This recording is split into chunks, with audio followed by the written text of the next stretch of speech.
Hey, what's going on, everybody? I'm Sami Jarroush, and I am hanging out right now with 2/3 of the band, Mr. Dream. What's going on, guys?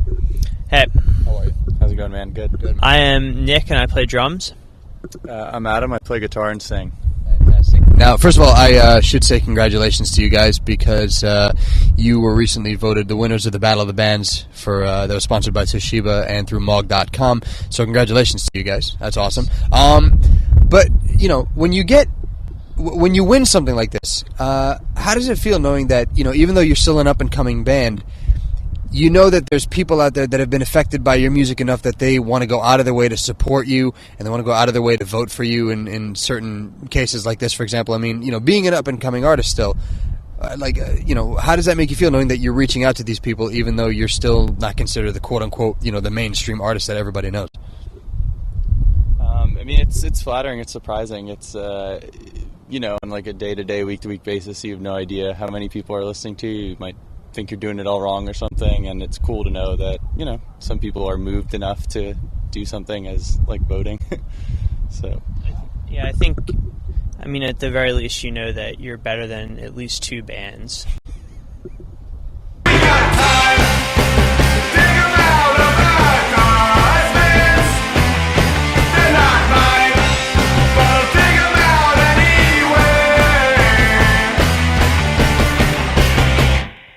You just released a new track called Moneybags, which is great. Sounds different though from the rest of the stuff that you've put out on the album. Why take this particular song, I guess, in a more different tone as opposed to staying with the theme you guys had on Trash Hit?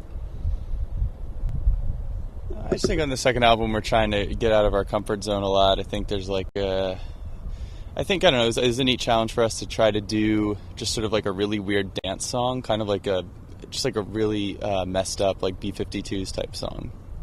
So. I was going to say, it definitely has that like older like 1950s, like you could see that dance scene in Pulp Fiction being soundtracked by that track, I think, at least. Right. No, it's definitely a song that you shimmy to. It's not even really a dance song, it's more of a shimmy song. Okay. Have you actually shimmied to your own music though?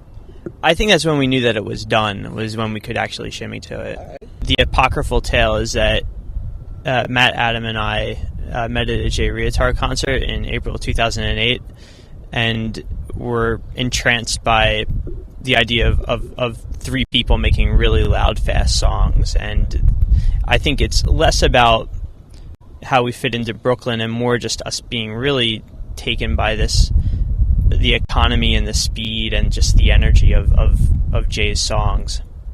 Have you guys ever had like any people, maybe from Brooklyn or maybe just New York in general, because, you know, New York is a tough town when it comes to rock. Have you had people that come up to you and say, you guys are great musically, but maybe you might want to consider switching up to this particular sound, to that particular sound, maybe to like fit in the mold easier, maybe to be recognized faster because this is the scene and this is what's coming out of the area? No one said it quite in those words, but I do remember a few shows where we opened for bands that were a lot softer than we were, and just some of the faces of those crowds were pretty horrified. It was like we were, you know, putting on some sort of like, you know, pornographic show or something. We've gotten some pretty disgusted responses sometimes, but yeah.